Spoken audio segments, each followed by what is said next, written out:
2, 3, 4. Hi everyone, this is Jewish Talk coming to you live from Nassau Community College, 90.3 WHPC. Also streaming on the iHeart and the iTunes app and all kinds of platforms out there.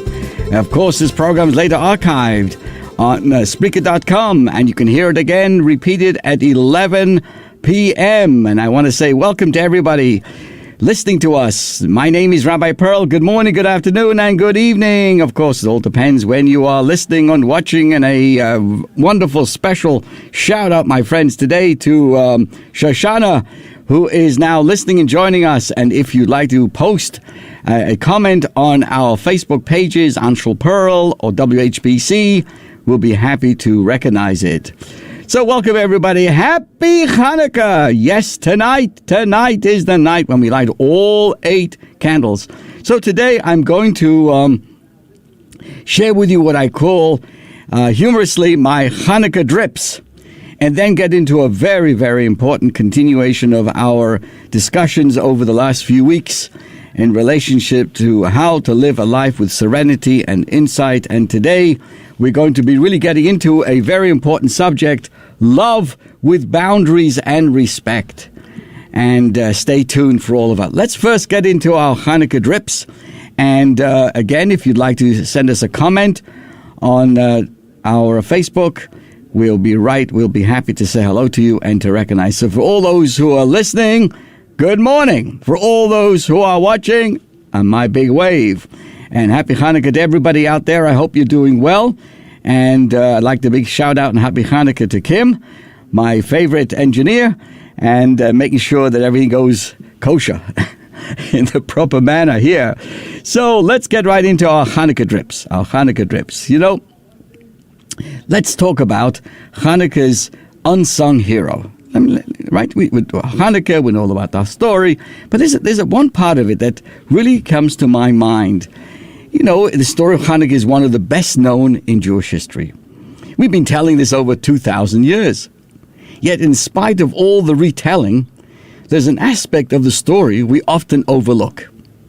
Ask anyone who the heroes of Chanukah's story are, and the answer is almost bound to be, Matisyo, Judah, his brothers, the Maccabees.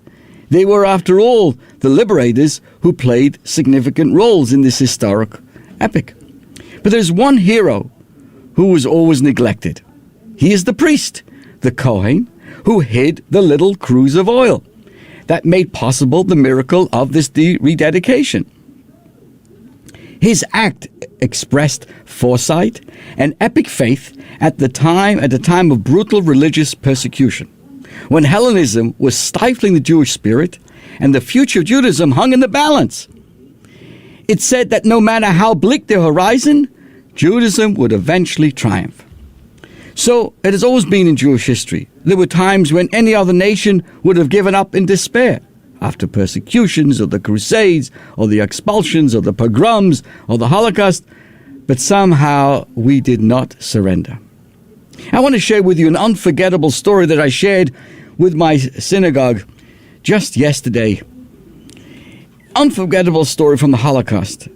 It tells of a group of Jewish inmates in a Nazi concentration camp. It was the first night of Hanukkah. Holiday celebrations were forbidden in the camp. But one man saved a bit of bread from his evening meal, dipped it in a bit of grease, fashioned it into an impromptu candle, said the appropriate prayer, and lit the bread. His son said, "Father, that was food that you burnt. We have so little of it. Wouldn't we have been better off eating it?"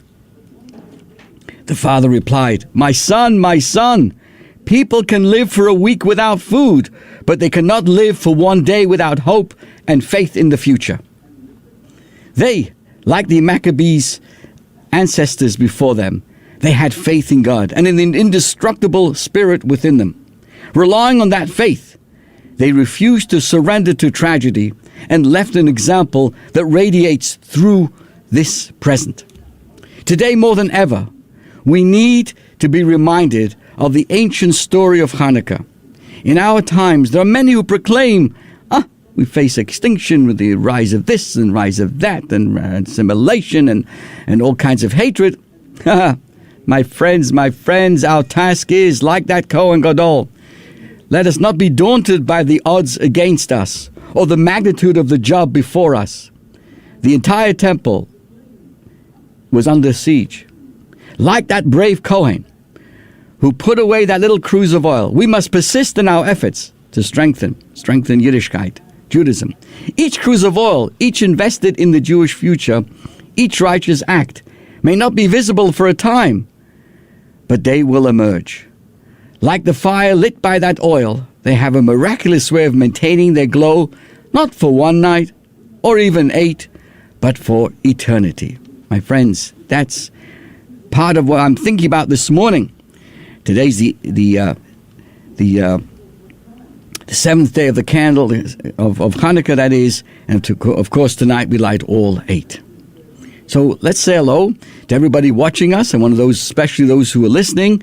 I want to say good morning to Denise Zellickson joining us, and also let's see now who else is joining. Gina Marie and Amy RF. Good morning to you. Thank you to everybody for joining us this morning. Happy Chanukah to you and to everybody. Let's continue now with what we call our Chanukah drips. Drips, of course, I'm talking about the oil or the wax that we're using, but really the lessons. What's in our minds on this day? So there's much to talk about and much to discuss. But I must tell you, there's one aspect that I came away. I actually listened to myself on Shabbos. You know, I have the great opportunity to address a great congregation of wonderful people, and we spend time. In fact, let me take the opportunity to invite you. Why not spend a couple of hours with us on Shabbos morning, Saturday mornings, from 9 to 10. I actually give a class, 9 to 10 at our synagogue in Mineola. And then from 10 to approximately 12 o'clock, we have a wonderful service, including a wonderful sermon. And I get the opportunity to learn, and I learn from everybody. I learn from my congregation. I'm not embarrassed to say that I learned so much from each and every one who becomes and participate in our synagogue. It's not just about the rabbi talking and hacking. It's about everybody participating, and we look forward to learning from each other. Brilliant insights from different perspectives and different ideas. It reminds me of the fact that look at your menorah right now. Look at your menorah. Whatever menorah you have, whatever shape it may be, it has branches, big ones, small ones. Notice, right? There's all these different branches that come to the central stem. One of the insights of a menorah, and why it's built that way, is to recognize there are different branches in life. What I mean is, just like a tree. What makes a tree beautiful? It's not one center trunk. It has branches. And each branch produces fruit. If a person wants to look at their life and say, you know, I'm leading a meaningful life, we have to look at all the branches of our own life. What I mean by branches is our family life, is our public life, there is our work life, is our knowledge life. I mean, there's so many areas of our interest. They're all different branches from our personality. How do we know that we're living a life that's worth living? That God's investment in every one of us is worth it? Or we're not just wasting everyone's time? Is if our branch, whatever we may be doing, does it bring illumination to the world? Each of those branches must bring illumination. And those illumination, you notice, they have to be all the same level. Not one is bigger, not one smaller. But the key, though, the key litmus, or the key to this success, is if a person's life brings light to the world. If a person's branch of their thinking, of the branch of their life, only destroys, undermines, brings hatred, and disrupts society, you know that branch is not worth. Rip it right off. Take it right off.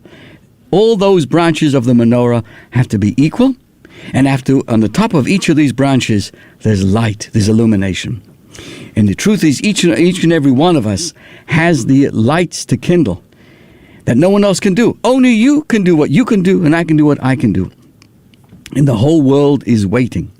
So that is why on Shabbos, in particular, we're not afraid. We invite guests. We want to hear what other people have to say. Let's hear what other persons' divine providences of their life have happened during the course of the week. We sit down on Friday night and we make a difference. We share the light, keep the light going in so many different ways. So, hello everybody. I hope everyone is having a great time. I want to say hello to Steve Epstein. Boker Tov. Steve, happy Chanukah to you. I'm still waiting for the Chanukah gelt. And Michael Weingart, all the way from Germany. Unbelievable. Can you hear that? Kim, people listening in Germany. Don't tend too many people out here. They'll get nervous. So there's a fascinating argument in the Talmud. What is the main mitzvah of Chanukah? The great sages of the 3rd century disagreed. What else is new, Some say Hadlaka Oisa Mitzvah, the kindling of the Chanukah menorah, the actually lighting. The others say Hanacha Oisa Mitzvah, which means placing the menorah where it lights can be seen by the public. The lighting is only a preparation. You light it so that it should be able to be placed in the window or whatever, to be able to publicize in the public. So after a long debate between these two sets of rabbis, the sages agreed that the hadlaka, that the main mitzvah is to light the menorah. That's essential element to the whole Chanukah commandment. And the law follows this. At stake, here is the question. And we're looking at this from the deepest perspective. What is the best way to build a vibrant future? How do we keep the menorah of Israel shining?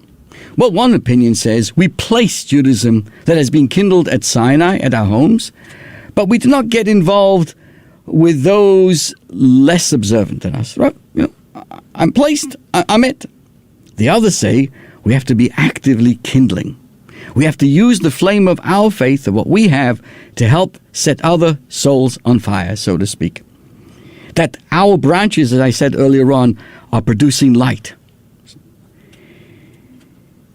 In Jewish law, is unequivocally proclaimed that Hadlaka Oisa Mitzvah, the blessings of the meaningful Jewish life, can be derived only if we're willing to play the active role of candle lighters. As I say, between the two arguments, is it the placing of the menorah or is it the lighting? Lighting, candle lighters. Can you imagine what that did to be able to go out there and just light it, making a difference? This is what we're saying. We should always be willing to share what we have.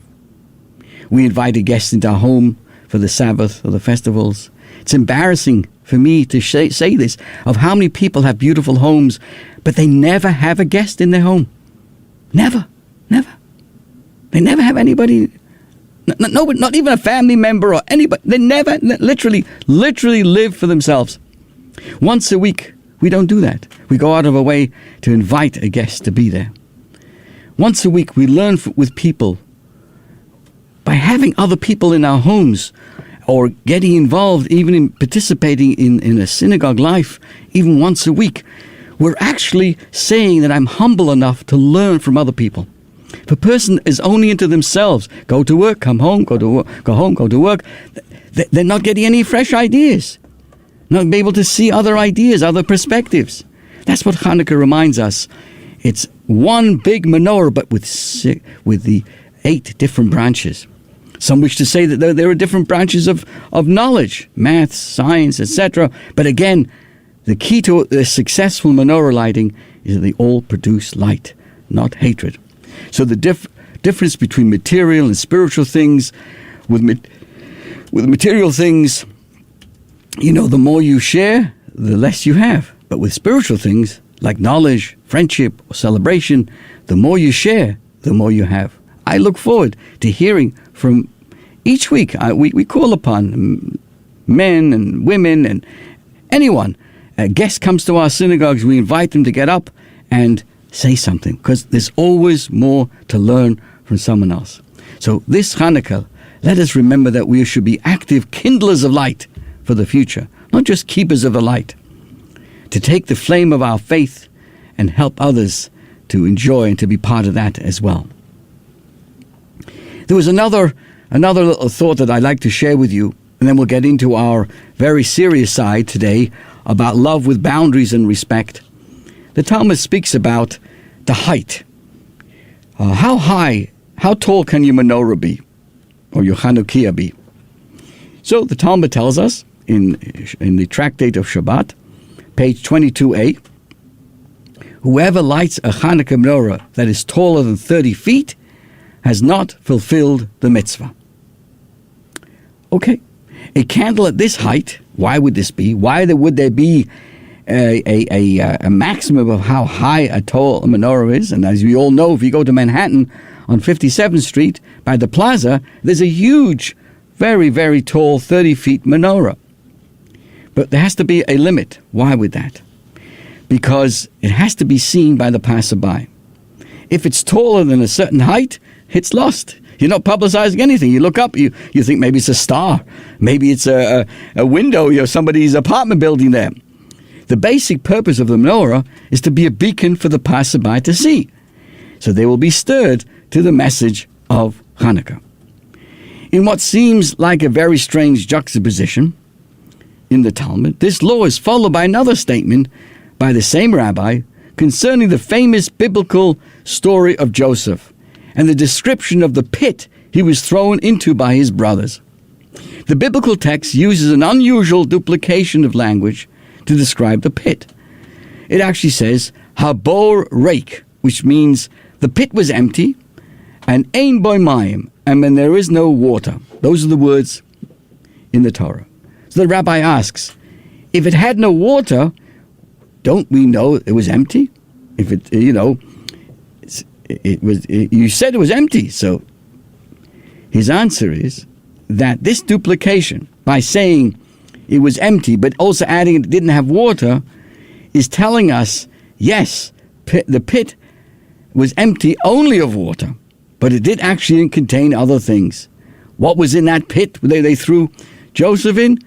Snakes and scorpions. So the question is, why the insertion of this strange biblical verse? We're talking about, in the Talmud, a discussion about the festival of Hanukkah, of how tall, how high a menorah can be. And then suddenly the rabbi tells us a description of the pit that Joseph was thrown into. What's the connection to this story with the laws of the holiday? And of course, what's interesting, this verse appears always in the Torah portion that was always read in the Sabbath of the week of Hanukkah. So what's the hidden link between how high a Hanukkah menorah should be and this description of Joseph's pit?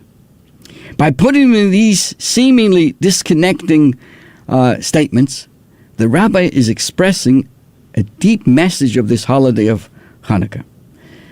Physics teaches that nature abhors a vacuum. And I want to thank Michael and Dr. Gary Spitz for sharing that with us. Physics teaches that nature abhors a vacuum. No space in the physical world remains empty. This is true spiritually as well. If one does not fill the mind and the heart with a positive energy, negative influences, snakes and scorpions, will fill the void. Water in the Jewish tradition is often used as a symbol of Torah, for both Torah and water are sources of life. The rabbi's interpretation of the verse is not about Joseph's pit alone. It is a lesson to all of us. Where there is no divine word, no water, there's going to be snakes and scorpions. When we don't take the time and the energy to fill our lives with a tradition that teaches us, nourishes us, sustains us, allows us to keep growing throughout our lives, we run the risk that our lives will be filled instead with things that threaten us and do us harm. To put this in a down-to-earth language, the mind is like tofu. On its own, it has no taste. Everything depends on the marinade that it is immersed in. You see, the human mind is eminently social. Our minds take on the flavor of the cultural environment in which we are immersed. Right? Let's be honest with ourselves. We pick up the mannerisms, the accents, the habits of speech, and ultimately behavior from around us.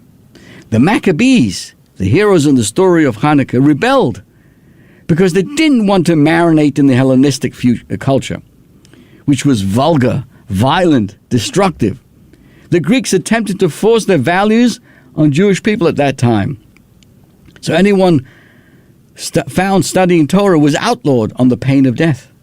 The Greeks understood as long as we were able to nurture and to be nurtured by the wellsprings of Torah, they would not be able to vanquish Judaism in any form or fashion. So we too live in a society that has an effect on us. Yes, my friends, yes. Let's be open-minded and understand, if we are open and honest with ourselves, there are so many things that we do that society is affecting us. For good and for ill, for negative. And like the Maccabees, we can choose to be discriminating about what thoughts we engage in. Those thoughts and acts that we choose will define us. They will come to be what we talk of, what we dream of, and ultimately of who we are. So, tonight, when we light our 8 candles, as we light the Chanukah candles, let's open up our mind, our hearts, to the warm light of our tradition and the lights of our Torah. Because when we're filled with those kinds of attitudes and visions and studying and learning, our mind is filled with goodness and kindness. Because if we don't fill our mind with that, as we see around us today, those who live empty lives only have words of hatred and negativity to share with us. But if a person is steeped, so to speak, marinated, to use that word, in acts of kindness, of caring, and social responsibility, you have a whole different personality. It's with that I say a very deep, deep appreciation, sincere thanks to everyone who came forward, who during the Chanukah Telethon made a difference. Each person who made that contribution said, I want to help society. I want my resources and what I have bring life and caring to others. It's not about ourselves. On the contrary, the more we give, the more we are uplifted ourselves. So thank you everybody out there for your participation. I want to say hello to Phyllis Jonas. Wow. To Julie Shapiro. Unbelievable. Sharon Jacobs. And thank you so much for everybody. And I know that everybody's listening both on WHPC Facebook and also on Rabbi Perl Facebook as we continue our great program today. So, my friends, let us continue. Over the last few weeks, we've had the opportunity to begin what I call a mini-series on the idea of the divine image. And we've been talking about principles of life that ensure that we use our divine image, every human being created in divine image, in a very healthy, productive way, and to avoid harming or even belittling another person. Taking a life or decreasing the quality of life of another person destroys the unity between people and being human beings and the Creator. So today, let's call it our 4th principle. Our 4th principle today is built on that principle. What are we talking about this week? We need to harness the sexual drive, the drive to give life in a way that creates unity between people and between humanity and the divinity. This principle guides us to create healthy, productive relationships and families. Now, we often talk about no illicit relations, which means basically refrain from engaging in unhealthy relationships, to respect the sanctity of human relationships and promote a culture of noble love and dignity. Celebrate and nurture family life because it is the bedrock of our society and our future. So, examples of actions that grossly abuse the drive to create life and destroy relationships and inner well-being include adultery, incest, sodomy, bestiality. These types of activities must be completely avoided in order to ensure the sanctity of physical intimacy, family life and marriage, and a safe, redemptive world. Children raised in a safe, loving home have an easier time being loving to others. As they grow older, they feel happier, more secure, self-confident, and empowered to contribute to their community and society. They usually have less stress, addictions, risky behaviors, and anxiety disorders. If you look in the Torah, it says, there's a verse that talks about anyone who sheds the blood of a person will have his blood shed by a person. For in his image did God make man. After these words, Genesis 9:6, the verse continues, be fertile and increase, abound on the earth and increase on it. The principle of not taking your life, the first part, talk about anyone who sheds the blood of others or harming others, dovetails into the principle of creating life and unity with others in a truly beneficial way. So the criteria is a relationship must bring benefit to life, to the world. To create new life is a natural human instinct, which is designed to take people beyond focusing on self-preservation alone and moving them towards perpetuating and benefiting our species. That's the bracha, the blessing of having children. This is no judgment call against those who physically may not be able to have children. But at the end of the day, this is part of life.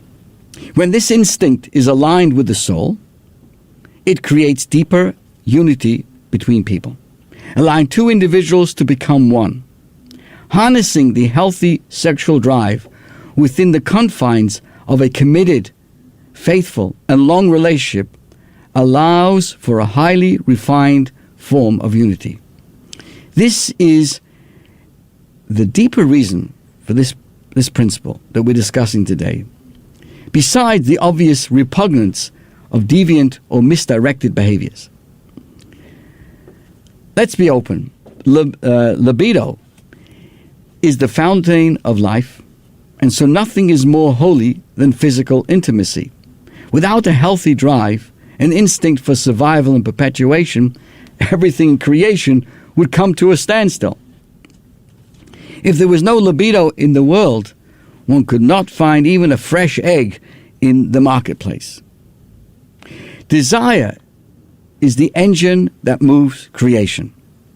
An acute sense of deficiency, an unrealized wholesome, drives human beings to transcend and actualize themselves and to bring real change to the world. Think about this. New scientific developments and insights into human existence are born through a sense of lack, imperfection. We read, we learn, we're excited. People want to make every effort to get rid of the most debilitating diseases out there. Everybody who has that kind of outlook is craving for more life, to make things better for people. Yet these primal emotions must be balanced with a deeper sense of wholeness and fulfillment. When desire is not grounded in deeper wholeness, when it is unchecked and imbalanced, you know what happens? It becomes overwhelming, leading to obsessions, jealousy, darkness, and violence.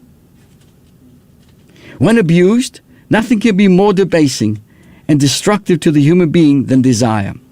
Families can be broken, people become debased, and fall from grace, hurting countless people.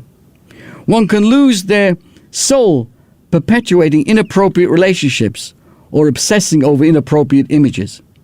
One can lose their friends, their family, their job, their reputation, all the goodness in life, grabbing for a fleeting glimpse of pleasure. The ancient sages taught that addictive cravings become hungrier the more they are fed, but they become more satisfied the more they are starved. Now, this may sound like difficult advice to follow, especially when one's addiction or habit stems from having been starved of love or from wholesome pleasure. However, The solution is to create real love, commitment, generosity in relationship to others. A pleasure that is deeper than all pleasant sensations comes from a remaining committed to a wholesome, sanctified relationship. The Torah again tells us, it is not good for man to be alone. For those who are not currently in a committed relationship, it is worthy to aspire to be in a committed relationship. And this is a subject for personal prayer. What do I mean? Peace and harmony within marriage are also dependent upon prayer. No matter the challenges that one faces, praying for others in similar situations is helpful. Often, one who prays for another person receives a blessing in the same category. So, let's talk about it a little bit. Again, I would call this marriage, committed relationships, opposites attract. Regardless of one's current marriage status, studying the wisdom of marriage is relevant to one's life. This is because yearning and desire, coupled with a deeper sense of unity and wholeness, is the meta structure of this whole world. This dynamic drive, it actually drives the universe continuously towards realizing higher states of unity and wholeness. It is also the setting of a healthy marriage. Two separate individuals of different genetics and upbringings desire to live together in a holy commitment as one.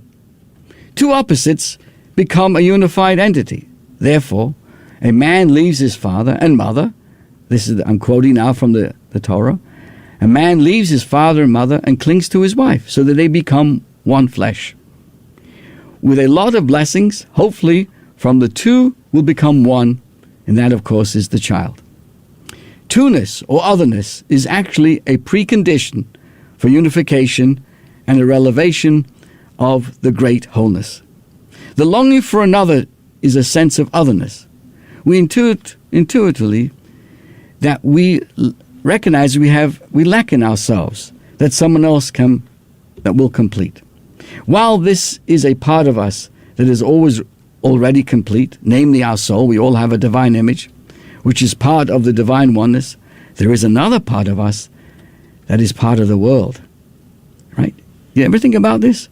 Why did God send a perfectly holy soul, a divine image, into a world that's so crazy? Guess what? The job of this holiness that we have is to complete the world, not destroy it, not to blur the boundaries, but to complete it in a proper manner.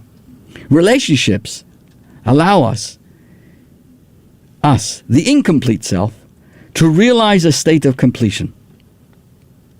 Yet it is also due to our differences that challenging issues arise, such as one spouse wanting to arrange their shared life in a particular way, while the other spouse wants to do it in a different way. Sadly, what was originally charming about the other can start to become annoying. If you think more deeply about this, you may see that the so-called fault that you find in your spouse or what you do not like about them is directly related to their greatness. It is directly related to what you truly like about them. It is a central element of the attraction to them. Let me try to put it in the following manner. For instance, say these traits of your spouse annoy you. He or she, one is disorganized, and two tends to do things impulsively without thinking. Now think about the traits you love about your spouse. Perhaps they are really the same traits. He or she, one, is spontaneous or a free thinker, and two, is always ready to get things done without hesitation. Perhaps you judge your partner in life to be slow to move and rigid, yet upon inspection, you may very much love their steadfastness and the way they help you stay focused. This idea also applies to relationships with all kinds of people, from co-workers to bosses to friends and relatives. What you have a hard time with is a reflection of what you enjoy about them. Often, People are attracted to a spouse who seems to offer something like the kind of parenting they needed as a child. For example, a man whose mother was not emotionally warm and never hugged him as a child may seek a woman in his mother's image who will act in a similar way. This is the subconscious mind of the man recreating the same situation in an attempt to heal the subtle wounding he experienced as a child. Similarly, people who marry the image of an abusive parent are subconsciously seeking a healing or rectification of their soul and life story. However, it is important to understand that the soul rectification offered as part of a committed relationship is not merely to relive and heal our own past. It's actually to bring healing to our spouse. Say a woman is married to a man whose mother never listened to him when he spoke. If she can realize that she has similar patterns and never listens to her husband, she can activate her soul rectification by working on herself and listening to her spouse.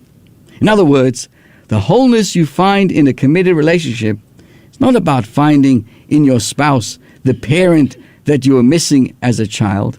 Rather, the wholeness is about you going against your habits and offering to your spouse what they are missing.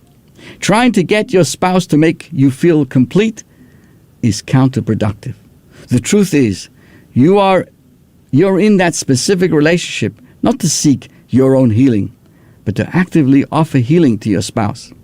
A pair of life partners are actually one soul, healing, elevating, and completing itself through unilateral and unbelievably giving. Now, let me continue this one stage further. Just want to take sure that we are recognizing everybody here. Good morning to Zalman Stewart Weg. Thank you so much again for joining us and being with us and spending so much time watching the entire Chanukah telethon. Masculine and feminine cosmic and microcosmic dynamics. Let me speak about this for a moment as well. Marriage, or being in a committed relationship, is a sacred space where our personal soul elevation and where we become actualize ourselves takes place.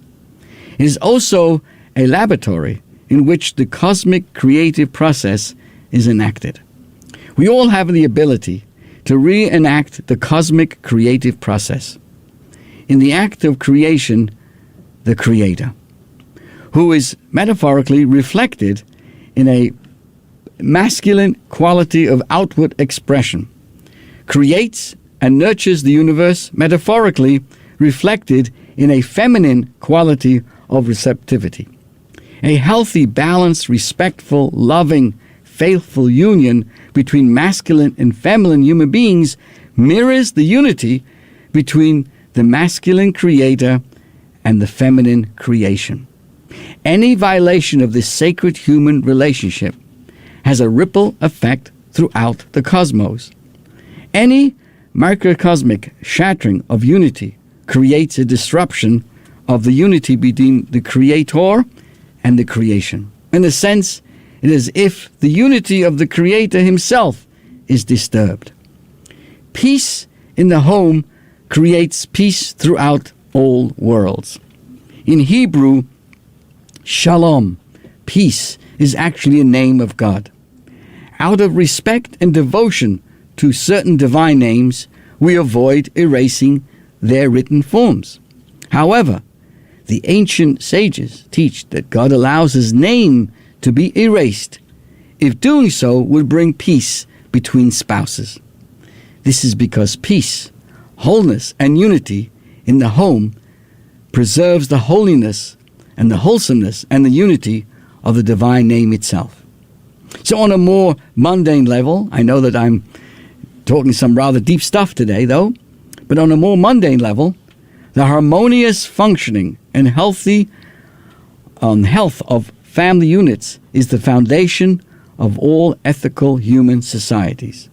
We need to build homes, not prisons, for our families. We need to unite families, not to break them apart. There are challenges and difficulties involved. However, family is the training center for all interpersonal ethical behavior. The home is the place where children learn what it means to hold fast to commitment, mutual respect, sharing, loyalty, friendship, and healthy boundaries. It is a place of giving and receiving, and a place and a space where love and a sense of belonging flowers. It is also where one learns how to be an individual within a relationship. No one can truly claim he is my husband or she is my wife, as no one can own someone else. We ultimately don't even own ourselves. Everything and everyone belongs to the Creator alone. Nor do we own our children, though we call them our kids. Our children come through us, not from us. They are made in God's image, not our image. On the other hand, we can say, I am her husband, I am his wife, or I am their father, because our true role and mission is committing and giving to the other. Like the whole lesson of Chanukah, the whole purpose of the menorah is to share the light in the doorway, in the window, even in the public square.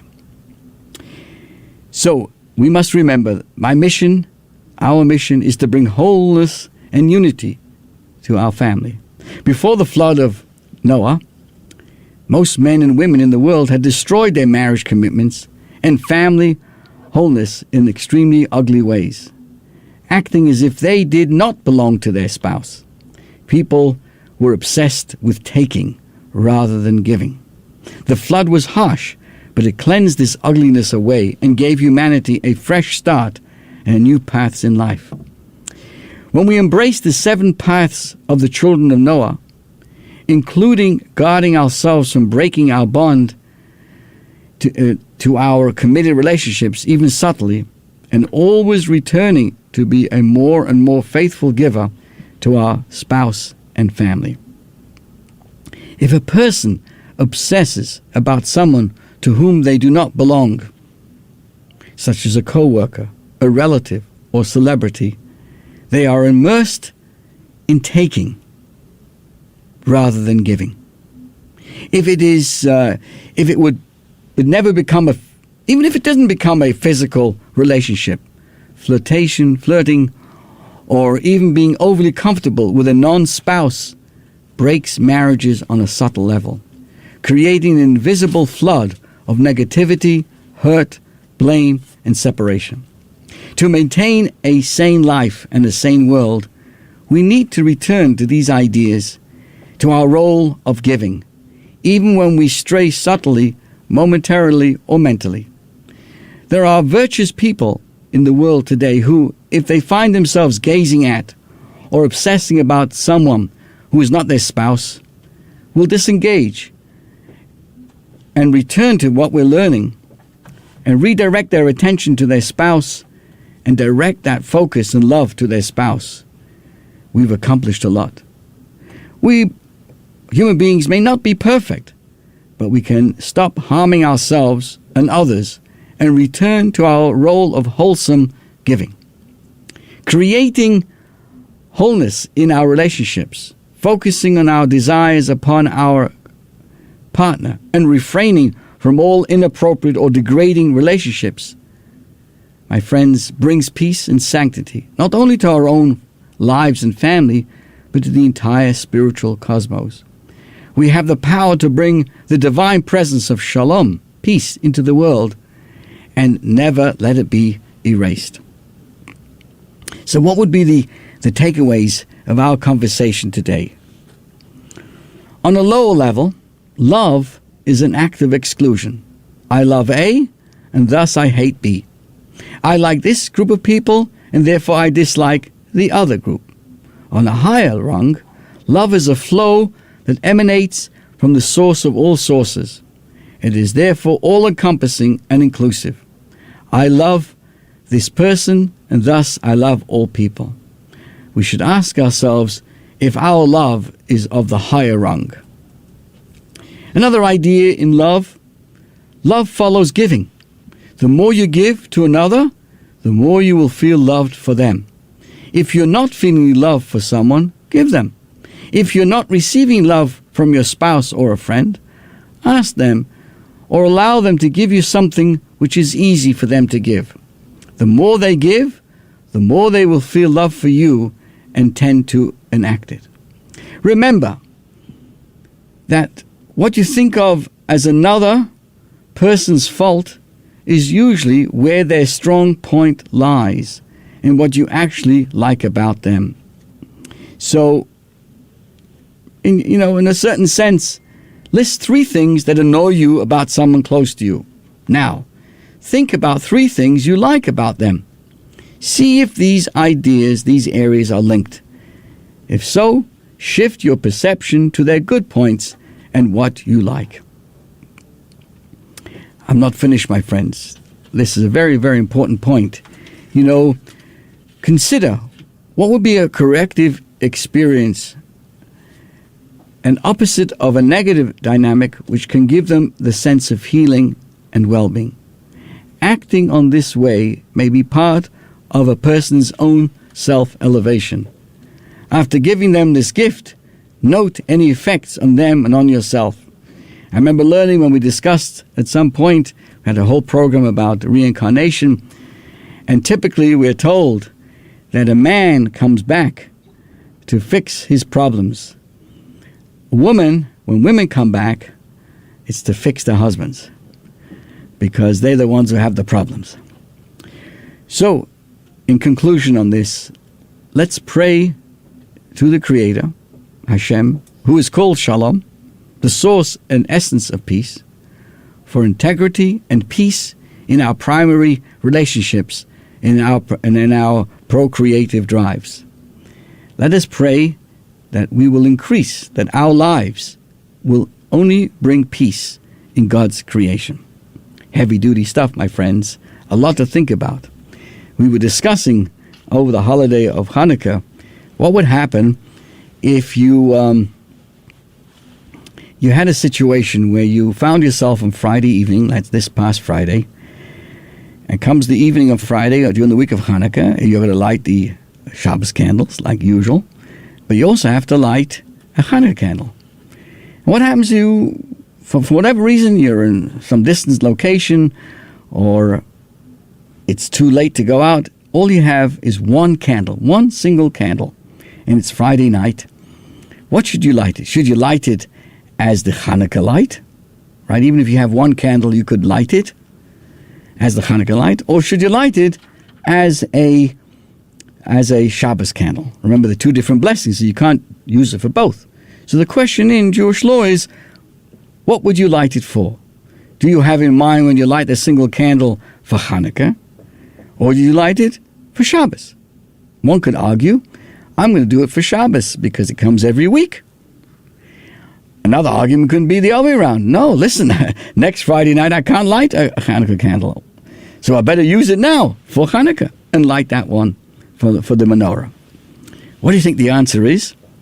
Says the Jewish law, you light it for the Sabbath candle. Why? And the answer is given because the purpose of the Shabbos candle is to bring peace in this world. Peace is the most important thing. Peace is not just me getting my way or you getting your way. Peace is when 2 people from different perspectives and different dynamics work together. This world was created in a manner where there's, well, you could say over the history, over the many years, the earlier years of the history of mankind was filled with bloodshed and wars and world wars. We still haven't made it yet.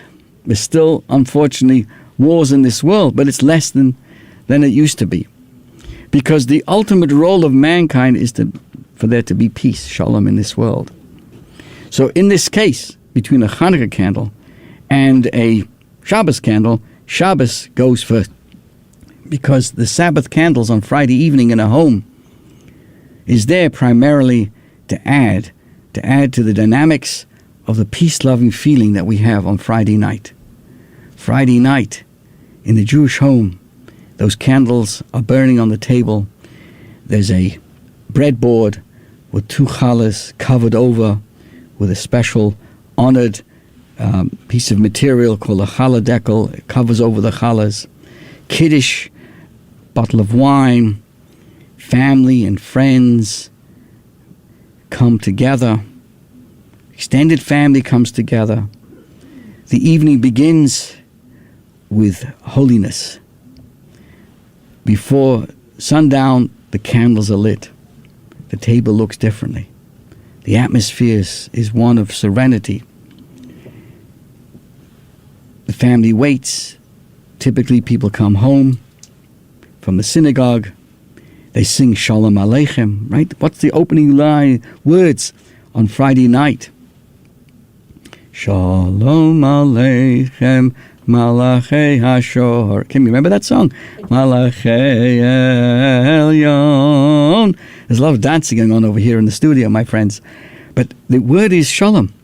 The opening words, we come home, we say Shabbat Shalom, Shabbat Shalom, Sabbath of peace. We sing about Shabbos, Shalom Aleichem. We're welcoming the angels. We're not afraid to speak about deeper sides of us. The Talmud tells them we walk home on Friday night, 2 angels accompany us. And they're dying to see, what kind of home do they find? Do they come home to Friday night and the place looks like a churban? Churban is the Hebrew word for a destruction. Everything is in disarray. There's no sense of focus. It's just like another night. And then the sages tell us that angel who sees that says, is that the way you have your home on Friday night? Let it be like that next week. And the other good angel says, okay, amen. But if the good angel comes home and they see the house prepared for Shabbos, then he has the opportunity to say, may it be this way. But the key I'm sharing with is that the whole focus is of peace, peace, peace in the world. Peace doesn't mean everybody does things the same way. Peace is when you have a menorah with all those branches, but they're all united by the candle or the oil, the flame that flickers. Interesting thing about a fire, you have beautiful candlesticks, wicks, whatever you use. And what happens if you turned it upside down, for example? Take your candle, turn it upside down. The flame doesn't shoot downwards. It still remains going up, reminding us, each and every one of us, in life we get our ups and our downs. But that flame, that holiness, that peace, that is so prevalent and so burning and so bright inside of our personality, is always trying to transcend and is transcending themselves. So Friday night is an evening of peace. Only have 1 candle.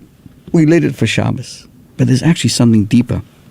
Deeper is that Chanukah is really about peace. In this case, Chanukah and Shabbos both have a commonality.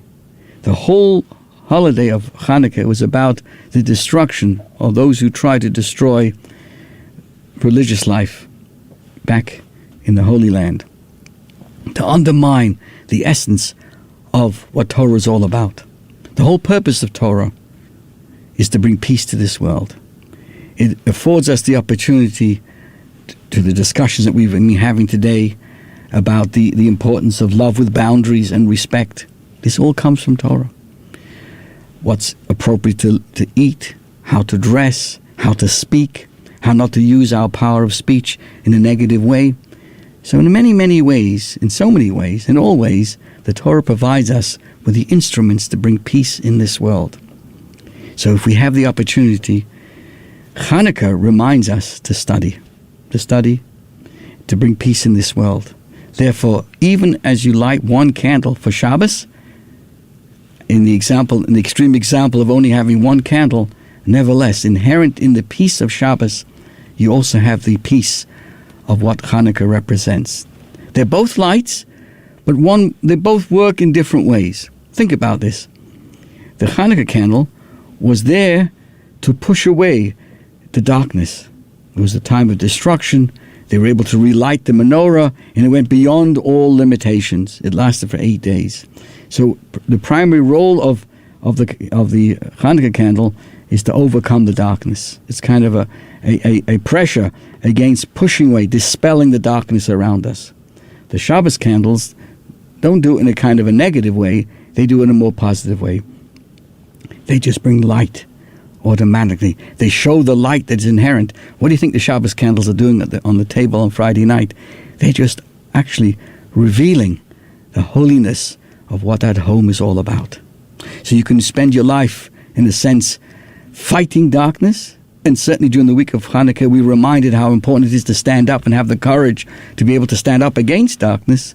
But then we can also spend time, and that's what we do most of the year, all the year, of course, on Friday night, is to reveal holiness. The way we walk in, the way we are dressed, the way we talk, the way we involve, the way we share. The whole atmosphere of Shabbos is to bring peace in this world. And certainly now, let us conclude with the prayer for peace. Oh, say shalom b'mromov. I'm going to try to sing it. Let's see if I can sing it. If the radio blows up over my singing, I'll take the responsibility. Oh, say shalom b'mromov. Oh, yaseh shalom aleinu. Ve'al kol Yisrael. Ve'yimru amen. Hey, yaseh shalom. Shalom aleinu ve'al kol Yisrael. This is a prayer that we sing in the synagogue many times, but it's all for the whole world. This coming new year should be one filled with peace and prosperity to all. Thank you, and great Hanukkah.